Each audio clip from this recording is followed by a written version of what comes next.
ख़वातीन व हज़रात की खिदमत में स्वीडन के दारुल हुकूमत स्टॉकहोम से आरिफ किसाना का सलाम पहुँचे। आज एक बहुत ही अहम व्लॉग आपकी खिदमत में पेश करेंगे जो यूरोप की मजमूई तौर पे इमिग्रेशन की सूरत हाल की अक्कासी करता है, और इसमें तमाम यूरोपी ममालिक का अहवाल बताया जाएगा कि उसमें जो आने वाले जो मुहाजिरीन हैं यानी तारकीन वतन हैं, उनकी क्या सूरत हाल है और कौन सा मुल्क जो है वो उनके वहाँ पे रहने के लिए, इंटीग्रेशन के लिए, इंज़माम के लिए बेहतर जो है वो माहौल रखता है, और कौन से जो ममालिक हैं वहाँ पे तारकीन वतन के लिए रहने के हवाले से ज़्यादा मुश्किलात हैं। और ये बहुत ही अहम रिपोर्ट है जिसमें ये तमाम तर तफसीलात आपकी खिदमत में पेश की जाएंगी। ये मौजू बहुत ही अहम और दिलचस्प है। एक तरफ यूरोपीय ममालिक जो हैं वो इमिग्रेशन के बड़े सख्त कवानीन नाफिज कर हैं, जिनमें स्वीडन भी शामिल है, लेकिन दूसरी जानब जो तारकीन वतन इन ममालिक में आ रहे हैं उनकी इंटीग्रेशन की क्या सूरत हाल है। और हैरत अंगेज तौर पर स्वीडन ने इन 3 सालों में अपनी इमिग्रेशन पॉलिसी में बहुत तब्दीलियां जो हैं वो लाई हैं और इमिग्रेशन को काफ़ी सख्त किया है, लेकिन इंटीग्रेशन में स्वीडन पूरे यूरोप में सबसे आगे है। तो इसकी तफसील जो है वो आपके सामने पेश करते हैं। ये एक माइग्रेशन पॉलिसी इंडेक्स ग्रुप है जो बेल्जियम के दारुल हुकूमत ब्रसेल्स में वाक़ एक थिंक टैंक है। उन्होंने माइग्रेशन इंटीग्रेशन पॉलिसी इंडेक्स बनाया है, और इसमें वो देखते हैं कि गैर यूरोपीय ममालिक से आने वाले लोग जब इन यूरोपीय ममालिक में आते हैं तो वहाँ पे मुआशरे में क्या उनको बराबर हकूक मिलते हैं, तालीम, रोज़गार और वहाँ रहने के हवाले से उन्हें क्या क्या जो है वो मौक़े मिलते हैं। बुनियादी तौर पे उन्होंने 8 जो शोबा जात हैं उनके हवाले से ये रिपोर्ट मुरतब की है। उनमें सबसे पहला यह है कि रोज़गार तक रसाई यानी लेबर मार्केट एक्सेस, दूसरा है तालीम, तीसरा है सेहत की सहूलतें, चौथा है मुस्तकिल रिहाइश यानी परमानेंट रेजिडेंसी, पांचवा है फैमिली रीयूनियन यानी खानदान के अफराद को यहाँ पे बुलाना, छठा है सियासी शिरकत यानी पॉलिटिकल पार्टिसिपेशन, जिस मुआशरे में आप रह रहे हैं क्या वहाँ पे आप किस हद तक हिस्सा ले सकते हैं, सातवां जो है वो सिटीजनशिप है, शहरियत, और आठवां जो है इम्तियाजी सलूक के खिलाफ कवानीन यानी एंटी डिस्क्रिमिनेशन जो है वो लॉज। तो इन 8 चीज़ों को देखते हुए उन्होंने ये रिपोर्ट मुरतब की है। अब हम यूरोप की जो मजमूई सूरत हाल पहले हम देखते हैं। तो यूरोपीय यूनियन की हम बात करें तो इस रिपोर्ट के मुताबिक जो है वो तकरीबन सूरत हाल वैसी है जैसे कि पहले कुछ सालों में चल रही थी। मजमूई तौर पे यूरोपीय यूनियन को इस इंडेक्स में 54 पॉइंट्स मिले हैं, जो कि 2019 के मुकाबले में सिर्फ 0.8 यानी 0.8% जो है वो ज्यादा, यानी तकरीबन वही सूरत हाल है जो 2019 में थी। रिपोर्ट के मुताबिक अक्सर यूरोपीय ममालिक की जो पॉलिसियां हैं वो तारकीन वतन के लिए जितने मौके पैदा करती हैं इतनी ही वहाँ पे रुकावटें उनके लिए मौजूद होती हैं, यानी ना वो अच्छे हैं ना वो बुरे हैं। इसलिए आप देखिए ये 54% तकरीबन 50-50 जो है वो यूरोपीय यूनियन को पॉइंट्स मिले हैं। और इस रिपोर्ट की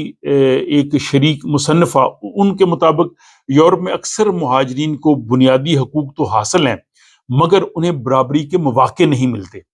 यानी कानून के मुताबिक वो बराबर हैं। उन्होंने कहा जी कि तालीम और इम्तियाज़ के खिलाफ कवानीन में कुछ बेहतरी ज़रूर आई है, लेकिन शहरियत और सियासी शिरकत के हवाले से जो है उनको बराबर मौके नहीं मिल रहे। अब इस रिपोर्ट में हैरत अंगेज तौर पे स्वीडन जो है वो पूरे यूरोप में टॉप पे है। जैसे मैंने कहा कि हालांकि यहाँ पे सख्त गीर इमिग्रेशन पॉलिसीज बन रही हैं, तो इस रिपोर्ट के मुताबिक स्वीडन को 86 पॉइंट मिले हैं और पूरे यूरोप में ये नंबर 1 है। स्वीडन के बाद नंबर आता है फिनलैंड का जिसको 84 पॉइंट मिले हैं, पुर्तगाल 83, इसके बाद जो है बेल्जियम, स्पेन, लक्समबर्ग और जर्मनी का नंबर आता है। और जो सबसे कम जिन यूरोपीय ममालिक को पॉइंट्स मिले हैं उनमें लैटविया है, लिथुआनिया है, बुल्गारिया है और स्लोवाकिया है, जिनके पॉइंट जो है वो 40 से भी कम है। अब हम पहले स्वीडन की बात करते हैं, फिर बाकी मुल्कों के तरफ भी हम जाएंगे। स्वीडन का मजमूई स्कोर जो है वो 86 है, जो कि सबसे ऊंचा स्कोर है। रिपोर्ट में कहा गया है कि 2023 के ये डेटा पे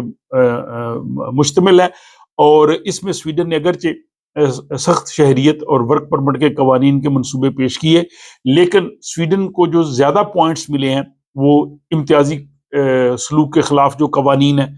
वो पूरे 100 पॉइंट मिले हैं। तालीम के हवाले से स्वीडन को 93 पॉइंट्स मिले हैं, روزگار تک رسائی جابز کے حوالے سے 91 اور مستقل رہائش کے حوالے سے سویڈن کو جو ہے وہ 90 پوائنٹ ملے ہیں، اور کم پوائنٹ جو ملے ہیں وہ فیملی ری یونین کے حوالے سے ہیں، اس میں 71 پوائنٹس جو ہے وہ ملے ہیں۔ اب ہم موجودہ صورتحال دیکھتے ہیں۔ سویڈن نے 2024 سے شہریت کے قوانین میں کافی سختی کی تجویز دی ہے، اور اس کے علاوہ یہ کہا ہے کہ جن لوگوں کو یہاں پہ نیشنلٹی ملنی ہے وہ ثابت کریں گے وہ ایماندار ہیں، ان کا لائف سٹائل ٹھیک ہے، مالی طور پہ خود کفیل ہیں، اور رہائش کی مدت میں وہ اضافہ کر رہے ہیں، اور اس کے علاوہ 2026 سے بہت سے نئے قوانین آ رہے ہیں جس میں ورک پرمٹ کی تنخواہ بھی بڑھانے کا ان کا خیال ہے، وہ 80 سے 100% تک لے کے جانا چاہتے ہیں۔ یہ ساری چیزیں جو ہیں وہ اپنی جگہ پہ ہیں، لیکن انٹیگریشن کے حوالے سے جو لوگ آ جاتے ہیں ان کے معاشرے میں رہنے اور یہاں جو فیسیلیٹیز یا ان کو جو حقوق ہیں اس لحاظ سے جو ہے وہ سویڈن جو ہے وہ باقی یورپی ممالک سے آگے ہے۔ اب ہم دیگر یورپی ممالک کی بات کرتے ہیں۔ اسپین کو یہاں پہ جو ہے وہ 64 پوائنٹ ملے ہیں، 64، اور اس میں جو امتیازی سلوک کے حوالے سے جو وہاں پہ مضبوط سسٹم ہے وہ 100 پوائنٹ ملے ہیں، صحت اور رہائش کے حوالے سے 75 پوائنٹس ملے ہیں، مگر جو نیشنلٹی ہے شہریت اس کے حوالے سے اسپین میں سب سے کم پوائنٹ ملے ہیں، وہ 30 پوائنٹ ملے ہیں۔ جرمنی کو کل جو ہے وہ 61 پوائنٹس ملے ہیں، ان میں روزگار کے حوالے سے 81 امتیازی سلوک کے حوالے سے 70، نیشنلٹی کے حوالے سے کچھ بہتری آئی ہے وہ 67 اور خاندانی جو ہے وہ ملاپ ری یونین کے حوالے سے 42 پوائنٹس ملے ہیں۔ اٹلی کو کل 58 پوائنٹس ملے ہیں، ان میں صحت کے 79 ہیں، امتیازی سلوک کے حوالے سے 78 ہیں، اور پولیٹیکل جو انوالومنٹ ہے یعنی سیاسی شرکت کے حوالے سے سب سے کم پوائنٹ ملے ہیں، وہ 25 ملے ہیں۔ اب فرانس کو جو ملے ہیں 56 پوائنٹس، امتیازی سلوک کے حوالے سے 79 ہیں، شہریت یعنی نیشنلٹی کے حوالے سے 70 ہیں، مگر خاندانی افراد کو بلانا، فیملی ری یونین اور تعلیم کے حوالے سے پوائنٹ کافی کم ملے ہیں۔ ڈنمارک کے جو ہیں وہ 49 پوائنٹس ہیں، آسٹریا کے جو ہیں وہ 47 پوائنٹس ہیں، اور دونوں ممالک میں فیملی ری یونین اور شہریت کا حاصل کرنا جو ہے وہ کافی مشکل ہے، اور آسٹریا کو شہریت کے حوالے سے 13 پوائنٹ ملے ہیں جو کہ سب سے آخری نمبر ہے۔ اب اس رپورٹ کے مطابق پورے یورپ میں سب سے مضبوط پالیسیاں جو ہیں وہ امتیازی قوانین کے حوالے سے، یہ تقریباً باقی یورپی ممالک میں بھی دیکھا جائے تو یہ 78% بنتا ہے۔ اس کے بعد